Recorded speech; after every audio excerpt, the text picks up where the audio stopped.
Eh, bueno, buenos días.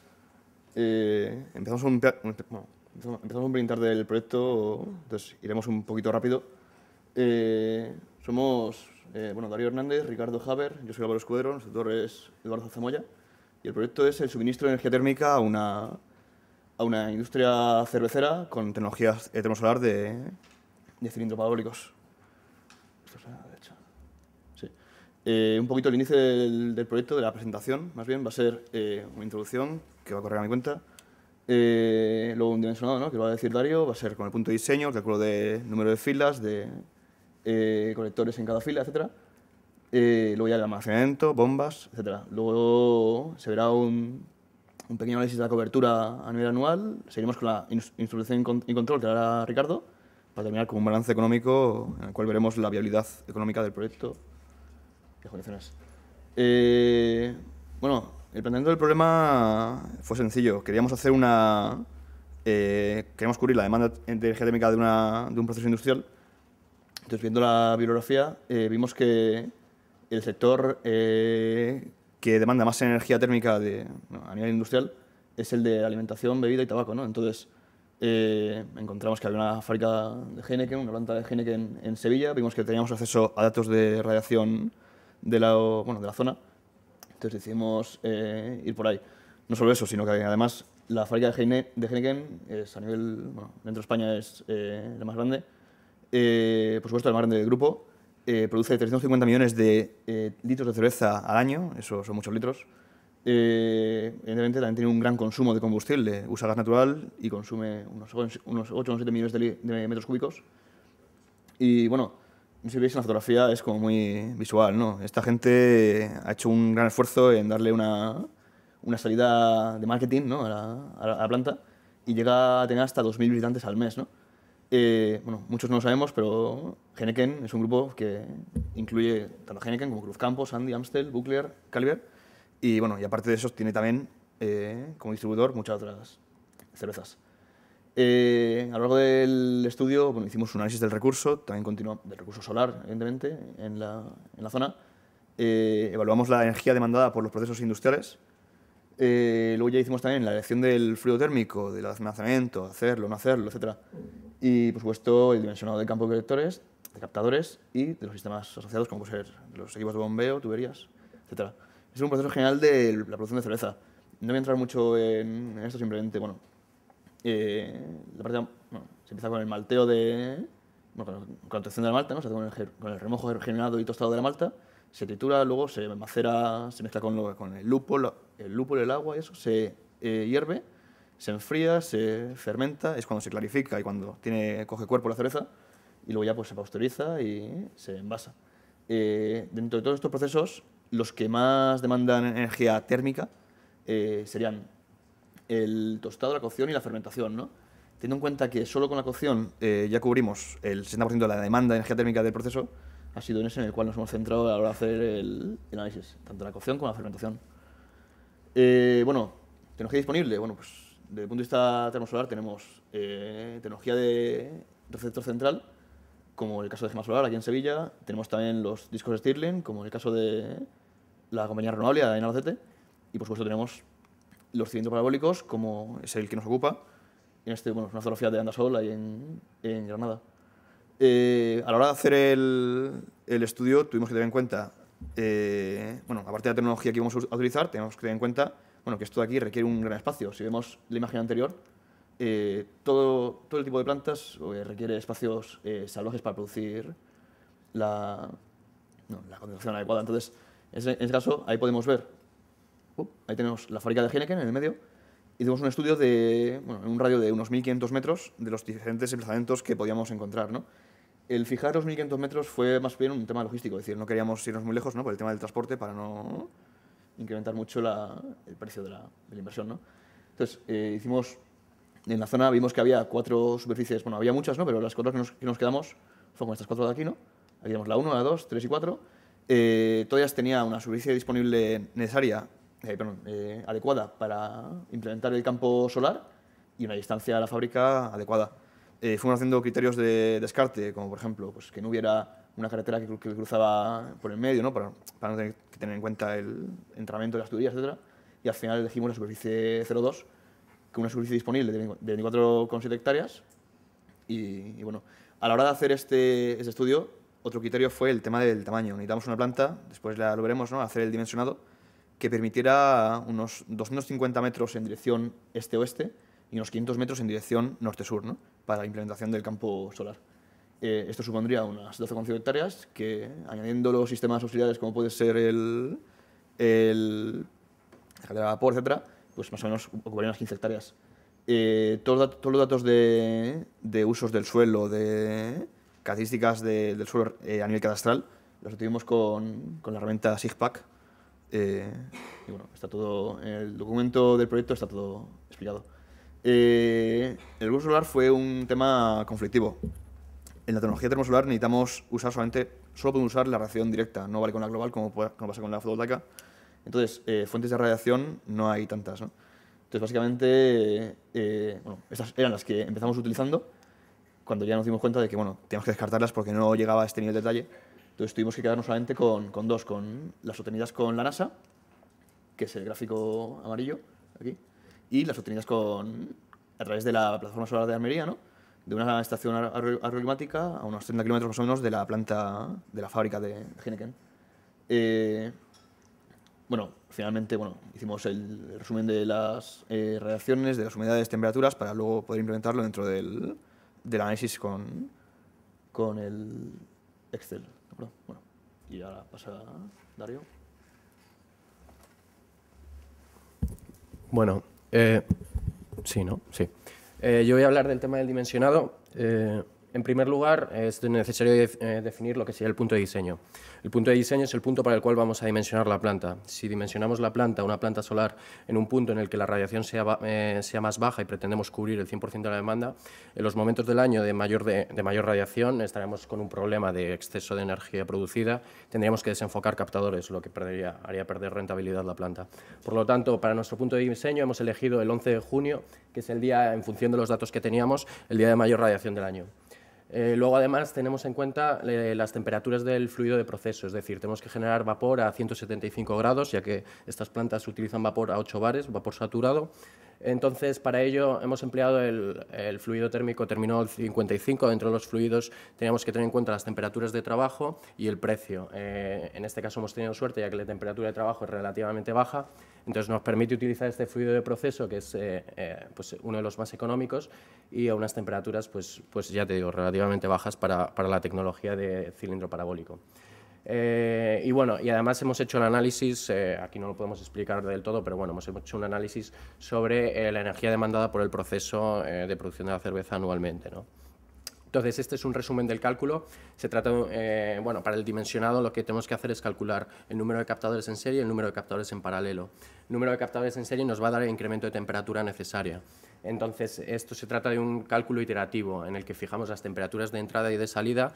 Estas temperaturas son las que hemos visto antes, ¿no? Entrada y salida a 295 grados, que es lo que admite como máximo, bueno, entre 295 y 300, que es lo que admite el terminal 55, y podemos jugar con la temperatura de entrada. Y el Reynolds se fija, pues, en este caso, en 4 por 10 elevado a 5, es un Reynolds que garantice una turbulencia adecuada, pero bueno, jugando con esos parámetros tendremos que comprobar, por ejemplo, que el flujo másico sea entre 3 y 5 kilos por segundo, que garantiza que las pérdidas de carga no sean excesivas. Por lo tanto, vamos calculando pues, con las propiedades del fluido que hemos visto antes, densidad, calor específico y viscosidad, podemos calcular fácilmente pues, el flujo másico. En este caso nos encontramos dentro del rango que nos habíamos fijado.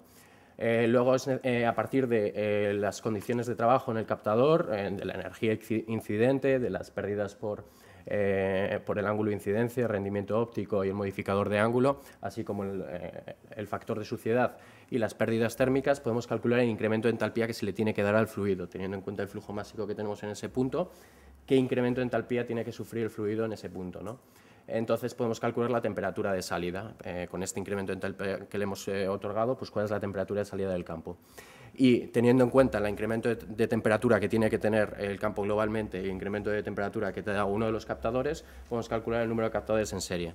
En este caso el resultado obviamente no es entero, es 3,5, entonces tenemos que aproximarlo a 3 o a 4. Se tiende a utilizar números pares de captadores para el tema de la distribución de las pérdidas de carga, que sea equivalente. Entonces hemos optado por 4 captadores. Antes tenemos que comprobar que el número de Reynolds no excede, es decir, al pasar de 3,5 a 4 tenemos que calcular de nuevo el flujo máxico. En este caso, el flujo máxico llega a ser de 4,66, por lo tanto estamos todavía dentro del rango. Entonces elegimos 4 captadores. El número de filas en serie son las que nos garantizan la cobertura del 100% de la demanda para ese punto.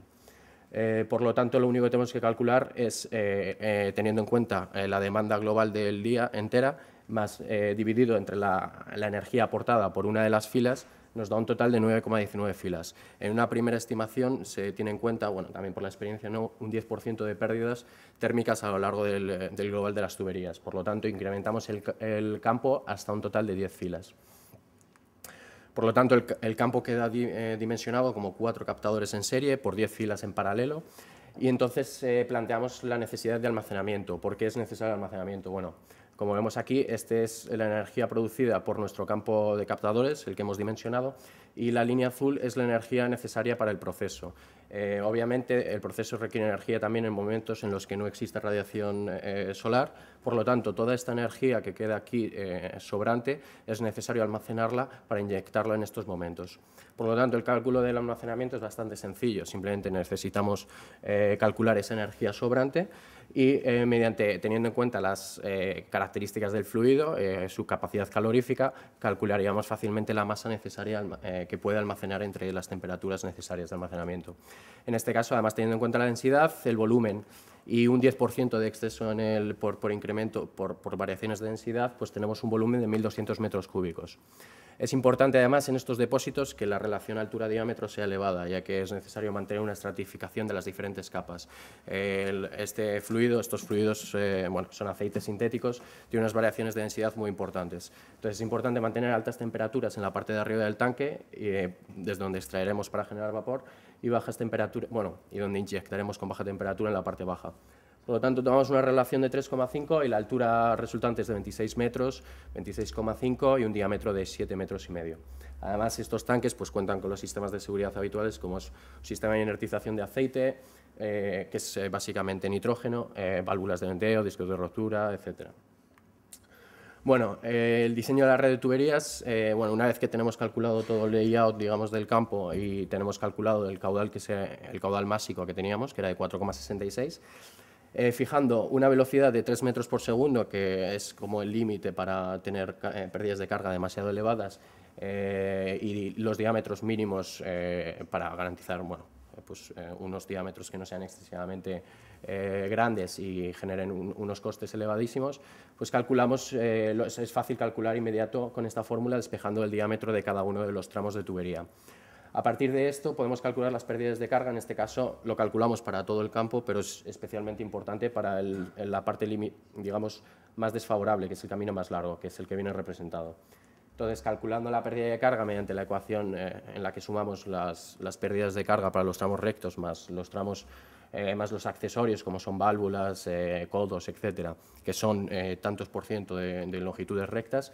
Además, esta fórmula interviene el factor de fricción que hemos utilizado la ecuación de Chen, ya que bueno, pues para el gran número de cálculos que hay que hacer es más útil esto en una hoja de cálculo que un gráfico de Moody. Pues la pérdida de carga obtenida es de casi 50 metros de columna de agua, que con el caudal además conocido es inmediato además también calcular la potencia eléctrica necesaria de la bomba. Nos vamos a esta línea de bombas, que son las que, bueno, entre los diferentes catálogos, pues estas nos permitían trabajar a altas temperaturas, que es uno de los requisitos también importantes, y bueno, pues también estos gráficos son habituales de carga y caudal, en el que extraemos simplemente el modelo, de cara también al presupuesto y demás. Bueno, este es un diagrama general del proceso que hemos diseñado. Este es el campo de captadores tal cual lo habíamos hecho, 10 filas con los 4 captadores en serie.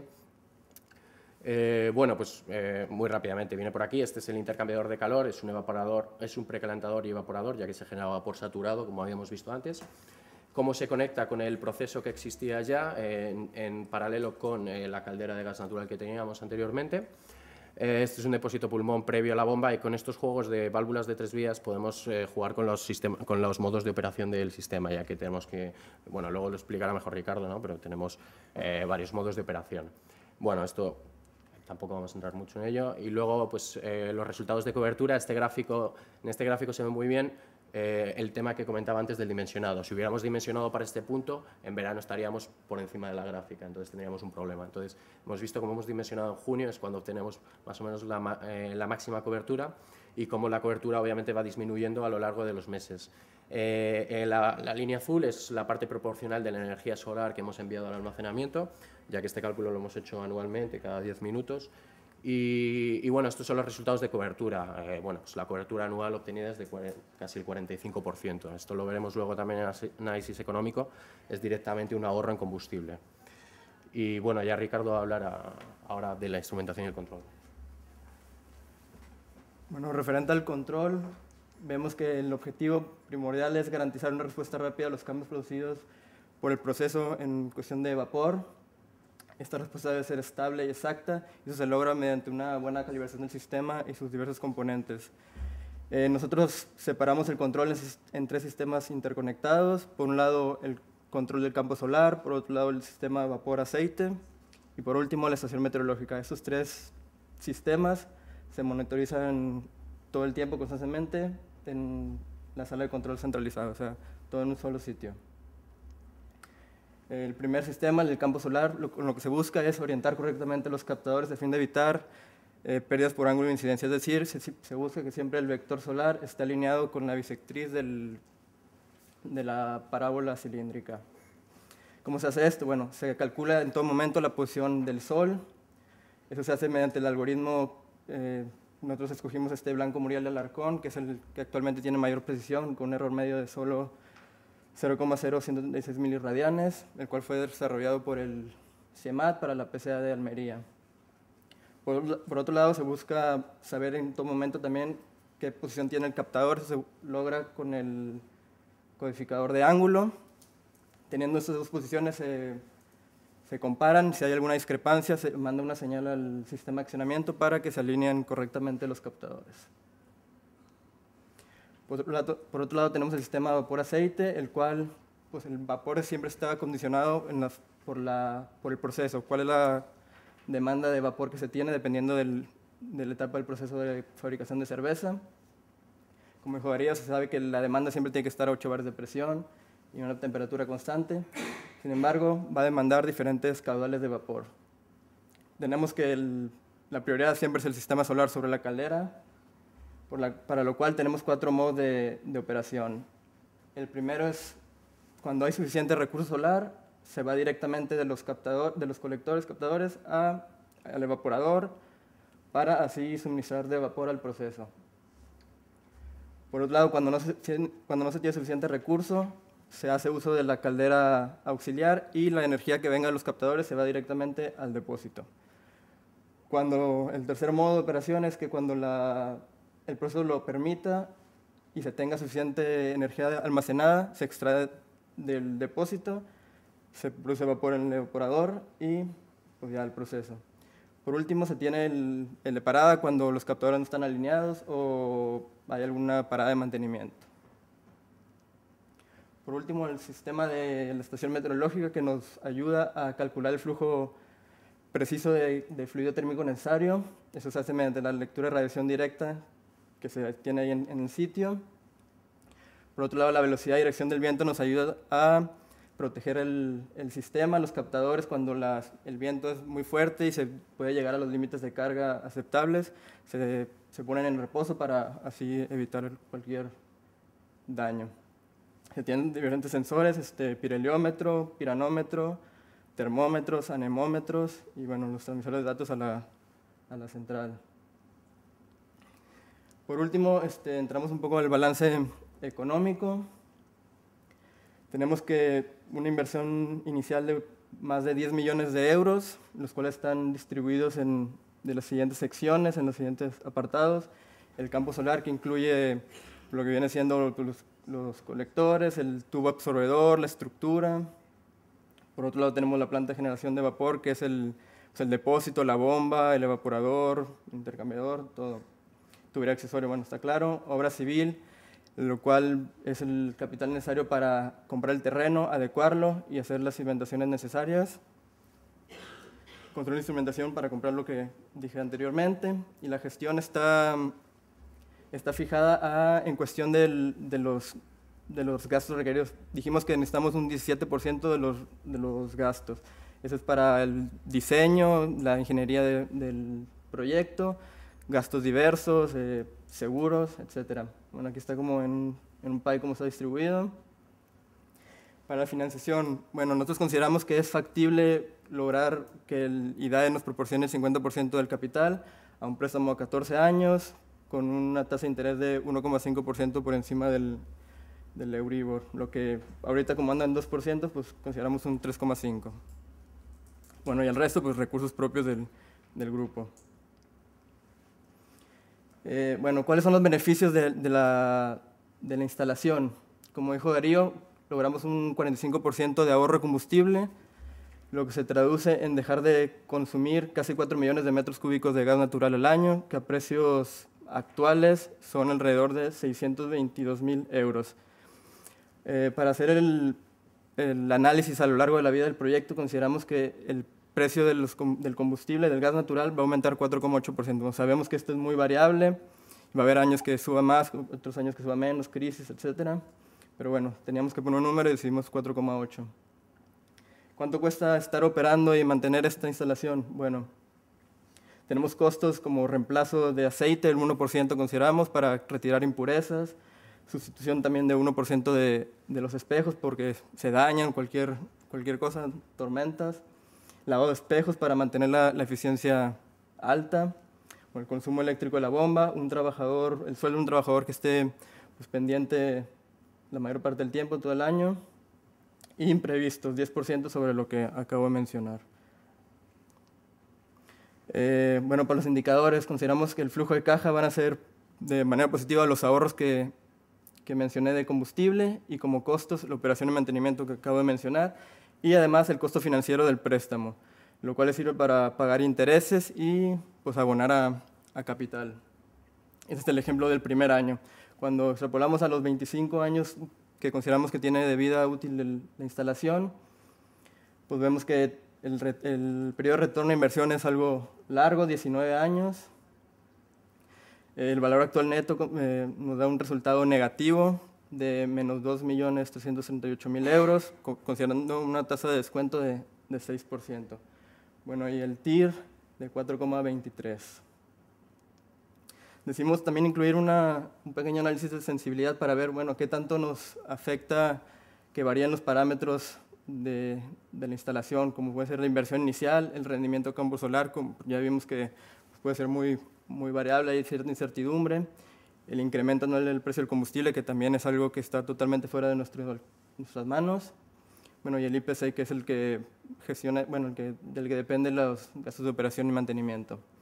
Vemos que por mucho el precio del combustible es el que más va a modificar el TIR. Si se llegara a dar un incremento del 10%, nuestro TIR sube hasta 11,23%. Bueno, ya como manera de una breve conclusión, vemos que al ver el balance económico, pues el proyecto no es muy atractivo para la empresa. Sin embargo, hay que tomar en cuenta también otros parámetros, como puede ser el de imagen, marketing. Vemos que la planta tiene muchos visitantes. Pues todo eso no lo podemos aquí poner en números, pero claro que tiene ahí sus beneficios para la marca. Entonces, pues eso le puede dar mucho atractivo para que realmente se lleve a cabo. Y ya por último también pues vemos evidente la necesidad de pues, apoyos públicos o fondos perdidos, etcétera, para hacerlos viables. Y con eso, bueno, terminamos, ya somos el último, así que una caña.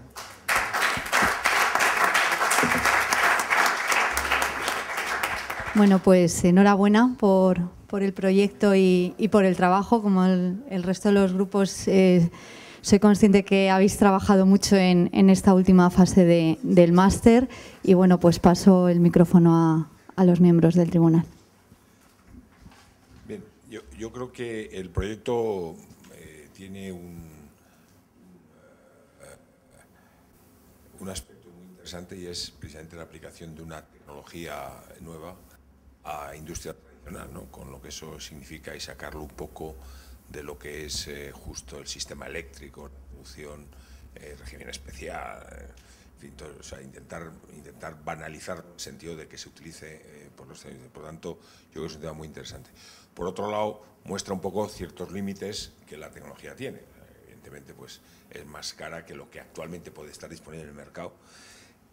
¿No habéis valorado quizá el tema CO2, que a lo mejor podría tener alguna, me parece, vamos, que podría tener alguna ventaja de emisiones de CO2 evitados, que podría dar alguna rentabilidad mayor? Y por lo demás, pues en fin, yo creo que ha sido un ejercicio bueno. Además, la colaboración con una industria, como digo, en fin, alimentaria y tal, que eso es bueno también para este tipo de actividades, ¿no? Y quizá lo que ocurre es que, como habéis mostrado vosotros, el precio del combustible al final es la variable fundamental para la entrada, es para que se crucen las dos curvas y que encontremos el punto de equilibrio, pues y evidentemente pues eso quiere decir que aunque ahora esté un poco más apretado, lo razonable es pensar que en un plazo, que ya se verá, pues las tecnologías estas entrarán en el mercado sin necesidad de demasiadas ayudas de otro tipo, ¿no? O sea que ha sido muy interesante. Quizá el tema ese del CO2, no sé, no habéis pensado en él, pero... Bueno, en el proyecto sí que hay una referencia porque sí que la marca, bueno, ofrece sus datos, digamos, de emisiones y, bueno, pues los ahorros de CO2 ahí sí son directos también respecto al 45% de ahorro. Único, ahora no tengo el número en la cabeza, pero sí está referenciado en el proyecto.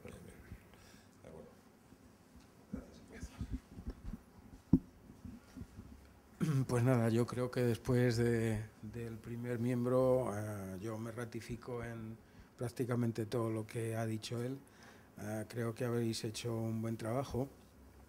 Quizá el mayor un problema que yo veo en la aplicabilidad de esto, no sé si lo habréis estudiado, es el tema del uso de suelo industrial para la instalación energética, ¿no? El impacto que eso puede tener, quizá puede, o no sé si vosotros podéis decirlo, bajo mi parecer, pues puede introducir una dificultad añadida, sobre todo económica, a esto. Pero por lo demás, pues no sé si habéis hecho algún estudio, algún número sobre este tema. Y por lo demás, pues nada, decir que me ha parecido muy bien, la exposición muy clara y felicitaros. Sí, bueno. Sí, en relación a lo que comentas de la ocupación de un suelo que ahora mismo es agrario y se convertiría en un uso industrial, bueno, tuvimos en cuenta un estudio ambiental, está implementado dentro del proyecto, ¿no?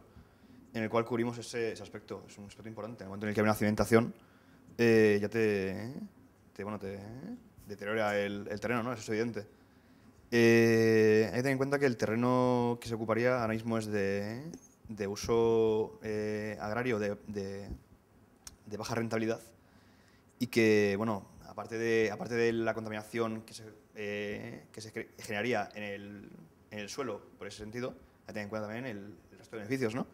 La cobertura arbórea es nula, la cobertura vegetal es muy limitada. Y nosotros hemos implementado, bueno, hemos estudiado dentro del trabajo pues diferentes temas medidas correctoras, ¿no? Como sería pues la plantación de nuevas especies y tal. Por supuesto, también provocaríamos una afección en los viales en los cursos de agua, que son limitados, pero los hay. Pero bueno, al final, haciendo el balance global, en el estudio ambiental vimos que era positivo. También hay que tener en cuenta también el balance el impacto que se produce en la gente por el aumento de la demanda de empleo, etcétera. Entonces, al final es un balance positivo. Gracias. Bueno, pues gracias por la presentación, ha sido muy clara. Y hay una cosa que no he terminado de entender, entonces os pregunto para que me ayudéis a entenderlo bien. Si ponéis una gráfica que es la llamáis el perfil de aporte y demanda energética mensual, donde cruzáis las curvas de recurso solar o aporte solar, esa, perfecto. Bien, entonces lo que no he terminado de entender bien es, hacéis la explicación de lo que es el punto de diseño, elegís el 11 de junio para ese punto de diseño. Sí. Bien, y donde me pierdo es que en ese punto de diseño decís que dimensionáis número de en serie, paralelo, etcétera, para conseguir el 100% de aporte. Bien, sin embargo, en la tabla que acompaña esta gráfica en el resumen y en esta gráfica se ve bien que claramente no es el 100%, sino un 70 y tantos, un 79, ¿no? Entonces ahí hay un 20% que perdí por el camino, no consigo entender. Luego tampoco termino de entender bien por qué en el punto de diseño planteáis que bueno, hay que diseñar en ese punto y no diseñar en cualquier otro, porque si no la instalación quedaría sobredimensionada, que en eso estamos de acuerdo, pero lo planteáis como si fuera un peligro, o sea, que habría que desapuntar los seguidores cuando, si vuelves a la gráfica anterior, lo que cabría es la posibilidad simplemente de que fuera al almacén. Bien, obligaría a tener un almacén más grande o quizá desperdiciar en pérdidas por almacén, pero bueno. Y a cambio veo que en la parte de diciembre y enero, que claramente son meses en los que el recurso solar va a ser más variable, el almacenaje está reducido prácticamente al mínimo, ¿no? Bueno, no sé si con todo este lío que planteo... Sí, lo primero es esta parte que comentas aquí, es decir, el punto de diseño es un día, bueno, nos planteamos un día, cobertura del 100% durante ese día. Es decir, luego mensualmente la cobertura es otra. Es decir, el 100% lo cubrimos el 11 de junio. Entonces hemos dimensionado el campo para que el 11 de junio, con la radiación que hay y la demanda que hay de proceso, cubrimos el 100%. Luego esto, como te comentaba, tenemos datos cada 10 minutos de radiación. Entonces, implementando el mismo cálculo, pues llegamos a una cobertura del, bueno, pues sí, 80 o 78%. Luego, sobre lo otro que comentas, claro, por un lado existe el peligro de desenfocar los captadores. Como hemos visto en el presupuesto, es la mayor partida, estamos hablando de 3 millones y pico de euros. Entonces, desenfocar uno de estos captadores supone, pues, es decir, una instalación térmica, cuanto más la emplees, al final es mayor rentabilidad. Por otro lado, existe la otra posibilidad que comentas, ¿no?, de sobredimensionar el almacenamiento. Pero bueno, si nos vamos al almacenamiento, tenemos ya un almacenamiento de 1.200 metros cúbicos, son 1.400 toneladas, el coste en aceite también es bastante importante, entonces, bueno, hay que buscar, yo creo que hay un compromiso y, bueno, yo creo que en ese sentido... Es cierto que también hemos buscado el máximo, digamos, la máxima economía del proceso en el almacenamiento, lo podríamos haber hecho en medios duales, en sales, etcétera. Hemos elegido el mismo, es decir, estábamos muy conscientes de que el tema del coste iba a ser muy importante, entonces hemos tratado de buscar, yo creo que ese compromiso. Y bueno, utilizando el mismo aceite como almacenamiento, pues yo creo que logramos ahí, además, ese punto. Gracias. Tengo otra pregunta, que es más curiosidad, si no lo entendéis como que quiero pillar nada. Al final planteáis que el control lo hacéis con un sistema abierto, creo que lo explicabas tú.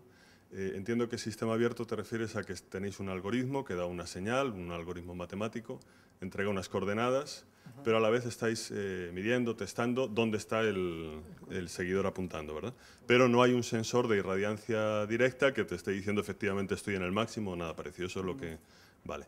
Y planteáis que utilizáis el código de Muriel y Alarcón, que va por otras cosas que no tienen que ver, hace unos días lo revisaba y hasta donde recuerdo, su rango de diseño cerraba en el 2015. No quiere decir que a partir del 2015 se vaya a morir nadie ni vaya a explotar, pero a partir del 2015 ya salía de su rango de diseño y la precisión que argumentan pues ya no sería esa. No sé si eso... Pues la verdad tenido en cuenta, eso no lo hemos tenido en cuenta, es decir, vimos el artículo, bueno, entre los que se proponían en la literatura y bueno, vimos el estudio que hacían en comparación con los anteriores y que, bueno, pues digamos que el error que tenía era menor y no hemos tenido en cuenta que finalizaría en 2015. Bueno, y ya lo último, cogiendo lo que comentaba el grupo con el que yo estaba, la gente de CEMSAT también está publicando datos de irradiación directa, por si os interesa. Gracias. Muchas gracias. Gracias.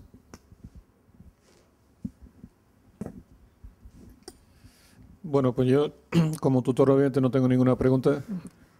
Lo que sí quiero daros la enhorabuena porque habéis trabajado magníficamente durante todo el desarrollo del proyecto. Creo que al final ha quedado un trabajo bastante bueno. Y bueno, lo que se pone de manifiesto, yo recuerdo cuando llegaste al estudio económico y decía, es que esto no sale rentable. Digo, claro, es que por desgracia este tipo de sistemas, si no hay ayudas públicas, hoy no sale rentable. Pero eso no tenéis la culpa vosotros. Eso es una circunstancia en la que, bueno, poco a poco tendremos que ir evolucionando, tendrán que irse dando los mecanismos de financiación y de apoyo público para que estos sistemas, que medioambientalmente son totalmente recomendables, pues puedan ser rentables, ¿no? Igual que ocurre con eólica, igual que ocurre con cualquier otra energía renovable que hoy por hoy, por desgracia, pues no somos competitivos sin ningún tipo de financiación, ¿no? Y eso lo ha puesto de manifiesto el proyecto porque, bueno, es la realidad, ¿no? Y de hecho ya se está hablando a nivel del gobierno de, igual que hay una prima para los sistemas de producción de electricidad, pues que van a establecer una prima a quienes están dándole vueltas. Lo que pasa es que la situación de crisis pues no ayuda mucho a este tipo de iniciativas, pero para establecer también una prima para este tipo de instalaciones. Porque realmente el mercado de la electricidad es el mercado mayor, sin lugar a dudas, pero el sector industrial, los consumos térmicos en el rango de la media temperatura de 150, 250 grados, tiene también una parte importante en el consumo de energía primaria total y en países como España, pues que somos países con sol, sobre todo en la mitad peninsular, en el sur, pues merece la pena utilizarlo, ¿no? Entonces se está tomando conciencia de ello y yo creo que no tardará mucho en haber algún tipo de medida que apoye este tipo de sistemas y que hagan que ese TIR pues que salga más atractivo para los inversores, ¿no?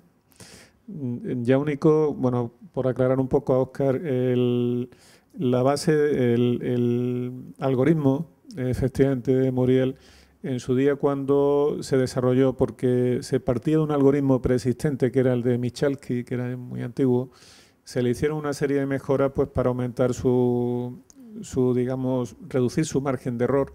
Y lo que se hizo fue comprobar, contrastándolo con el algoritmo oficial de la Marina Americana, el MICA, contrastar que hasta el 2015 iba bien.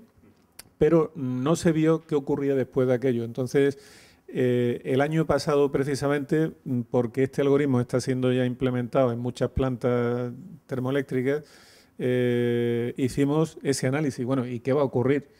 Porque, bueno, aún mal habría que cambiar el chip donde va el algoritmo y cambiarlo, ¿no? Y afortunadamente vimos que hasta el 2025, que fue hasta donde llegamos, sigue teniendo una excelente precisión. Y puede que más, pero ya no hemos chequeado lo que ocurrirá después, lo haremos dentro de 10 o 15 años, lo haremos, ¿no? Entonces se espera que siga manteniendo, de luego está comprobado que hasta el 2025 va a seguir con buena precisión. Y habrá que, pues más adelante, cuando estemos cerca ya, por allá por el 2020 o por ahí, habrá que hacer el estudio de a ver si va a seguir siendo bueno o no, ¿no? Bueno, pues nada más. Muchas gracias por el trabajo que habéis hecho y enhorabuena, ¿eh?